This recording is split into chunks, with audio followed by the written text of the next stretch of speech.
welcome to Talk from the Terraces.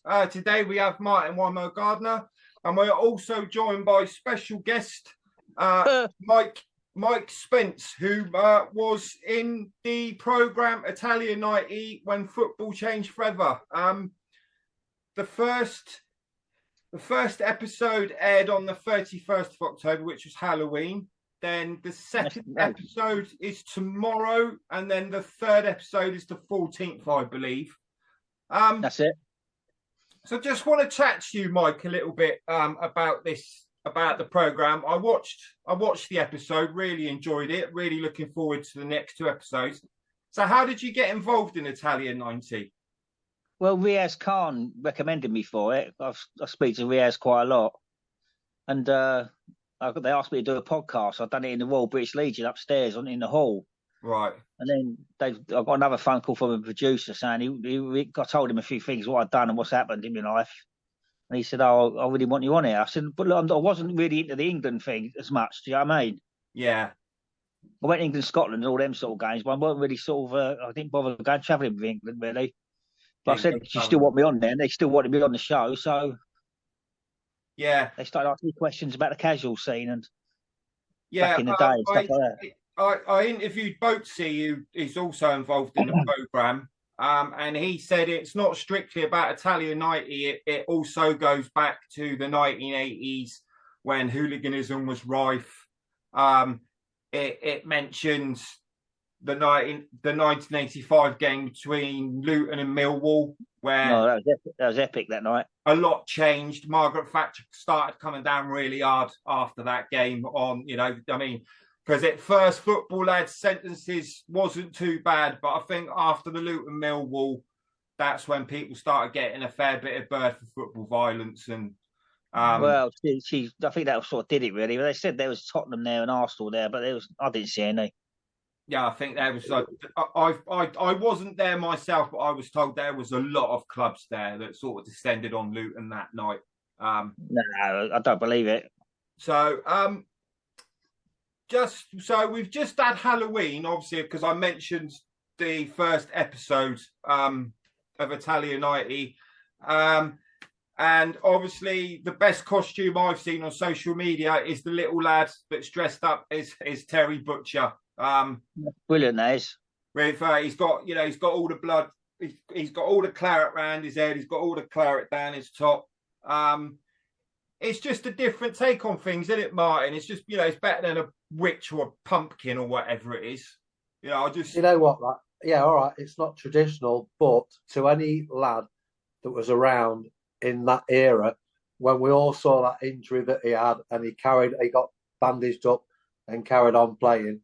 So to any kind of football lad or anyone that was around in that era, even if you really weren't a football lad, anyway, to us, that iconic fucking, moment is impregnated in our minds and in kind of football history. Like, so yeah, I see the picture. It was on Twitter. I forget who I'll put it up for the viewers. Yeah, brilliant. I think now, though, Mike, you wouldn't get away with it of health and safety, would you? All that claret everywhere.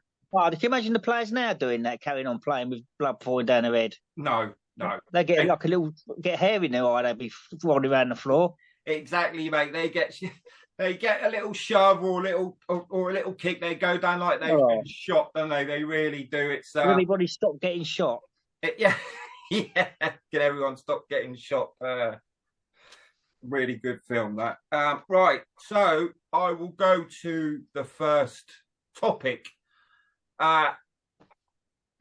This World Cup is getting stranger and stranger. FIFA have requested that at the halftime during the matches, they want to interview the manager.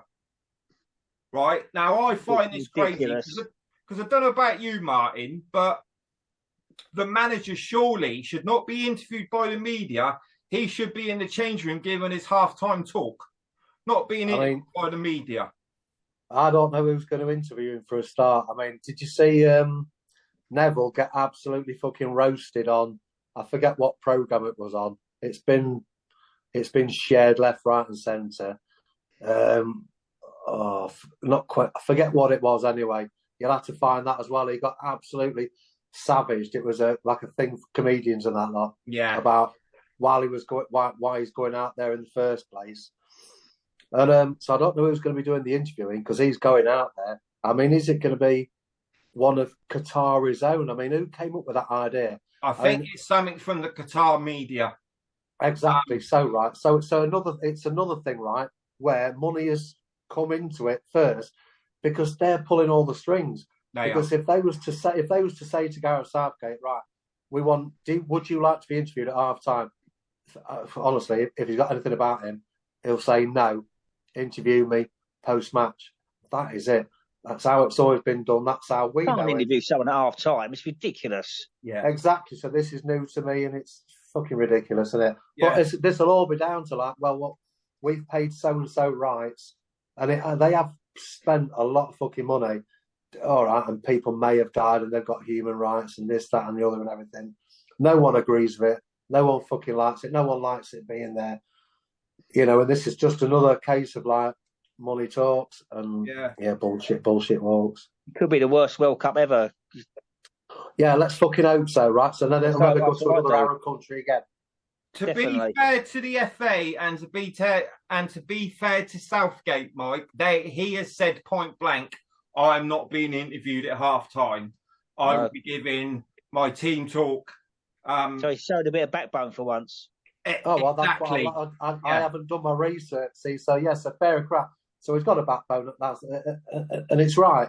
You don't do that. You don't do that. Like you give your team talk to the team in the changing rooms. You're not going to air it out like here and just say, "Oh, well, what are you going to do to change in the second half?" If you've had a if you've had a bad first more half, like America, Martin, isn't it? Here, I'll tell you what. I can't be asked to talk. Here's what I've written down. Here's my fucking plans. Yeah, it's getting more like America every day. Do you know what I mean? Yeah.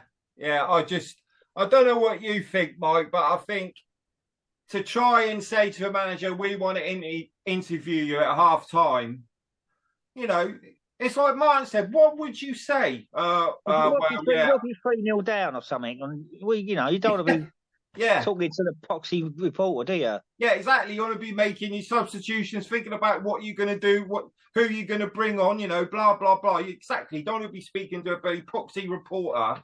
No, of course you don't. Obviously, it's come through FIFA, but the FA have said no and Southgate said no. So at least the FA are backing Southgate, and at least, like you said, Martin and Mike, Southgate has got a backbone because he said no, this is ridiculous. Like I say, this World Cup gets stranger and stranger and stranger.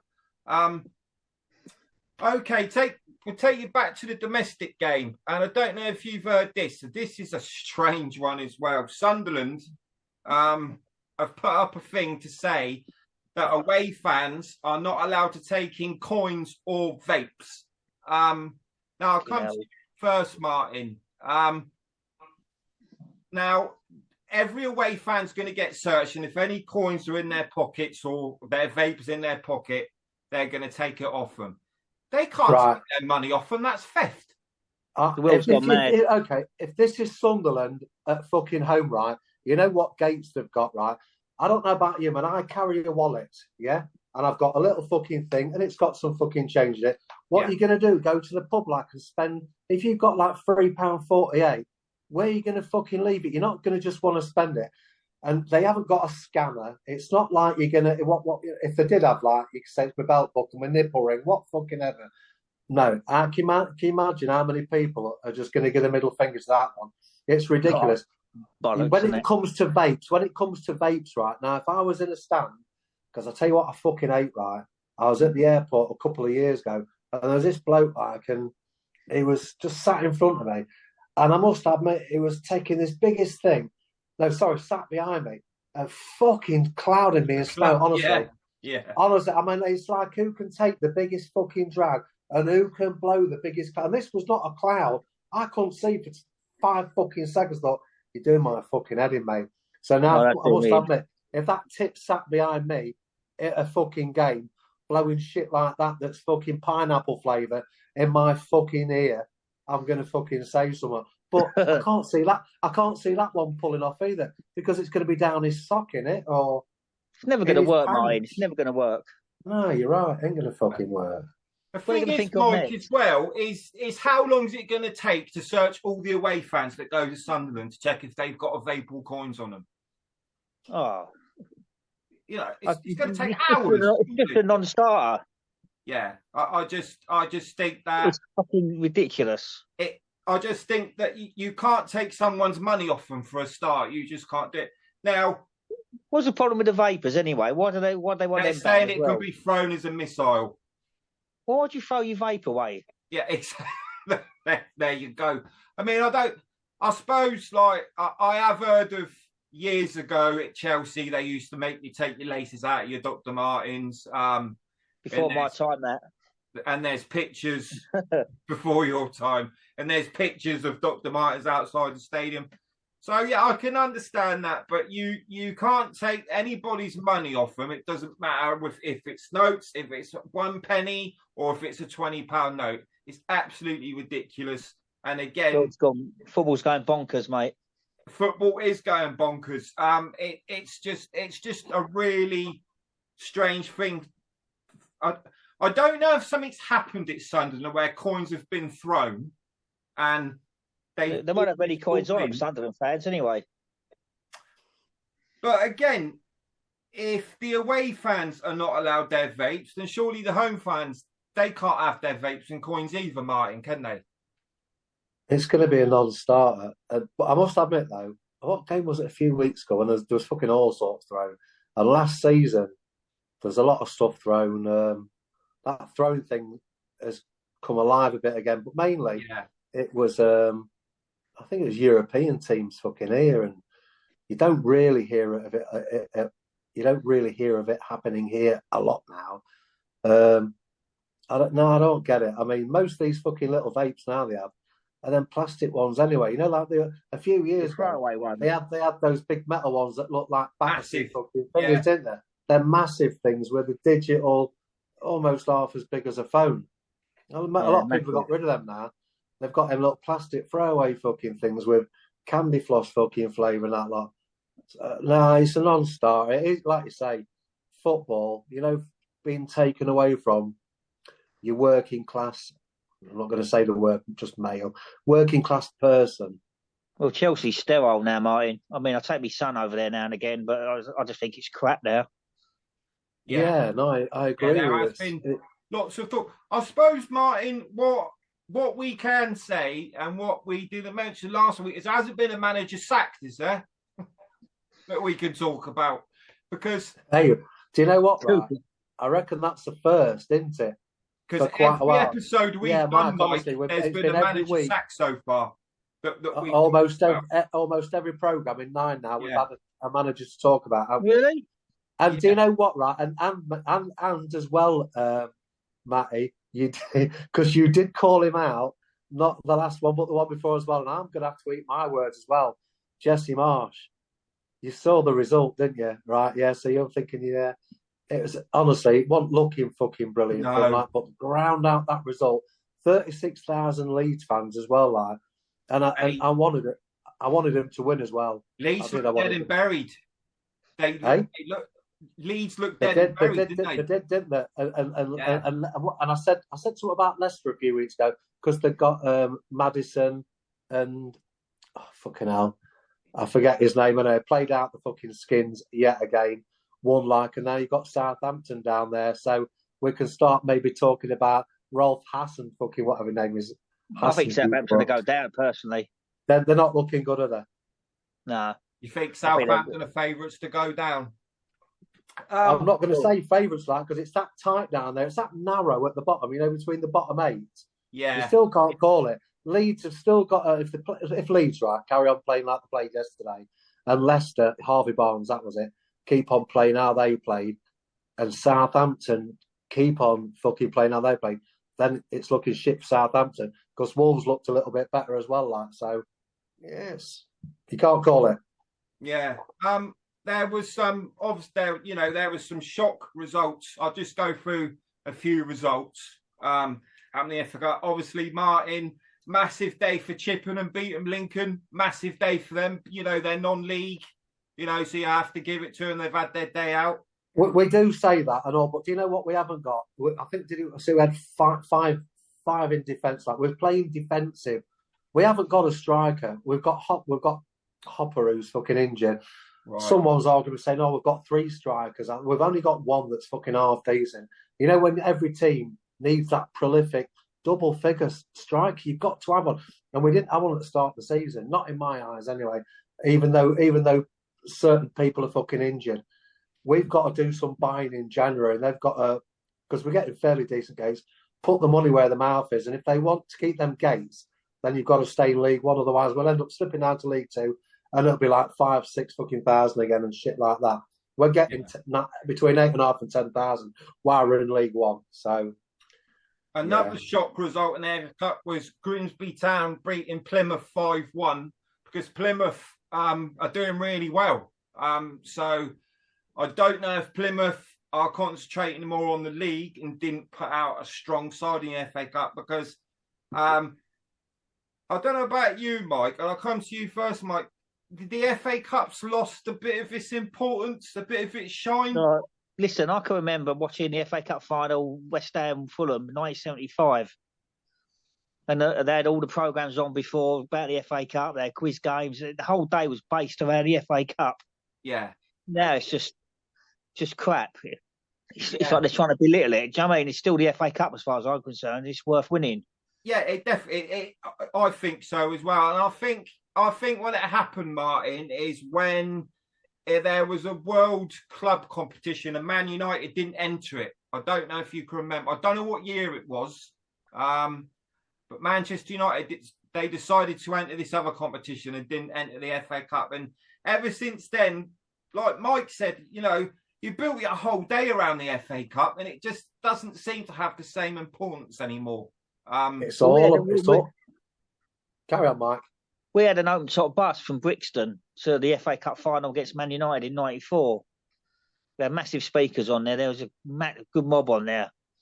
They beat us 4-0, Man United, but we got pissed out with rain on the way back, so we got soaked, all of us. But got soaked as well. It was still a good day. Do you know what I mean? But even in '94, it was still worth watching the cup final. Yeah, still a good day out. Yeah. People, you're right. People do. Oh, right.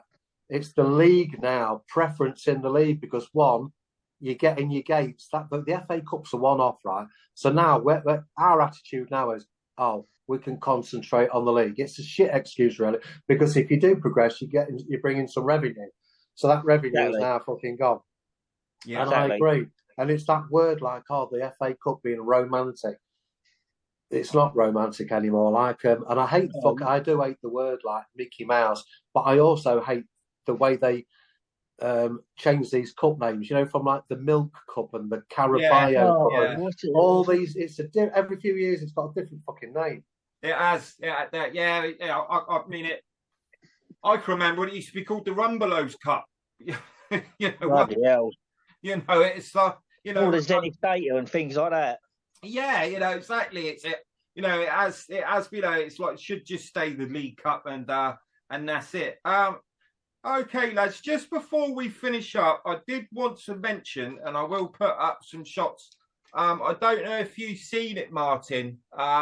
But there's a thing in Liverpool. It's called Art from the Terraces. And a good friend of UK casuals, 80s casuals, are involved in it. And if I live close to Liverpool, I'd go and see it because it's free. But what I've seen of it, it looks brilliant. Are they the lads that are based in Barnsley? No, they're based in Liverpool. Oh, right. No, I'm going to say. Yeah, no, I'm on about the 80s casuals. Yeah, 80s casuals are based in Liverpool as well. Oh, I'm going to say, there's that shop in Barnsley. That's all I'm saying. No, I've seen it. Like, I actually saw, because the bloke who was being interviewed, it was a Scouser, and it was saying what it did say. It was an Everton fan. And he was saying, it was a Liverpool thing, and we was going away, and we was coming back with all the gear. It didn't say we went over there and fucking robbed all the gear. Because they did, mostly. They was going over there. This is where in Liverpool, we're just kind of just slightly past the heyday, right? But still getting into Europe, we're still going over there, them scallies, ferries, however, and they were just steaming in shops and just emptying it and coming back with all the gear. Like they didn't say that, like, but and I'm not going to say they were light years ahead, because some people are saying that Arsenal were. Yeah. When I was doing it, a bit of West Ham, and West Ham came here and Spurs came here in 82, 83. They had a few casuals with them then, and I remember in 82. We had one shop who had Intersport. Well, you heard that on my first interview, didn't you? Yeah. And we used to go to Nottingham to Redmayne and Todd's. This other one, there was 3 shops there, Austin Reeves, and we used to fucking have all sorts away. And that was early 80s, 82, 83. And it was kind of, I think, everywhere at the same time. I don't think any mob can say we were first. I don't. Yeah. I mean, it's a really, from what I've seen, and I'll put the link up to the article.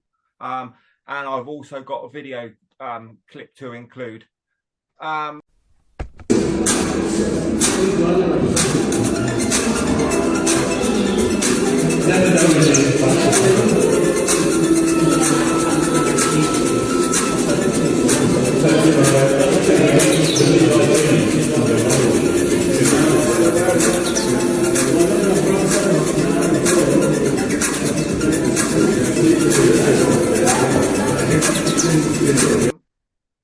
But they include all the clobber in the exhibition. There's actually a bedroom of an 80s casuals, and at the attention to detail, they've got Subbuteo on the floor, they've got a Commodore 64, a head bag, and they've also got a Sergio top out on the bed. Because I noticed in Italia night, he might use wearing a nice Sergio Tacchini top. Well, I'll tell you and Martin something now. I took a few changes. They said to me, bring a change of clothes. Right. So I bought a couple of Gant polos, Gant polos. And the Tacchini one, just put down there, so I'll wear the Tacchini one. It's like, not the same geezer I was, 40 years ago. You know what I mean?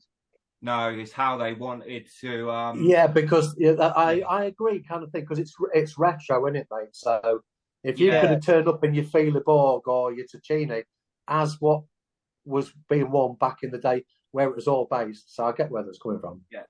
So if you live near Liverpool, that it's the Liverpool Art Museum exhibition. It's free. You just walk in.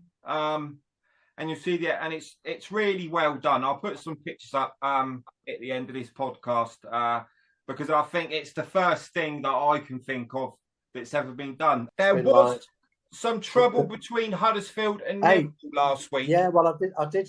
I saw the footage. I mean, that's because they let both sets of fans out at the same time, isn't it? Yeah, they did do but at the same time, I mean, Jasper messaged me and. It was going off near the train station. It wasn't just, it might have been. That might have been the reason. And then you see loads of stories. I mean, Huddersfield looked like they had quite a lot of fucking lads out, if I'm honest with you. Yeah. And then you got all these lads saying, "Oh, Millwall doing the business again." Well, I was listening to it, and I watched it a couple of times. I was listening to the accents, and all I could hear was Yorkie accents, and that was that mob that was walking from right to left, and they were all Huddersfield, and there's fucking no end of them so. Well, Huddersfield were at home, so they would have had more. Exactly. But yeah. But to say one thing. Yeah, of course, mate. Get well soon to Hickey. Steve Ickermont, he's one of our Chelsea lads back in the day. He's got cancer and he's living in Thailand now. That's right. I've seen the GoFundMe. There's a GoFundMe. I'll put the link in the description. He's a proper name, isn't he, as well, like Hickey. Yeah, that's a good shout, Mike.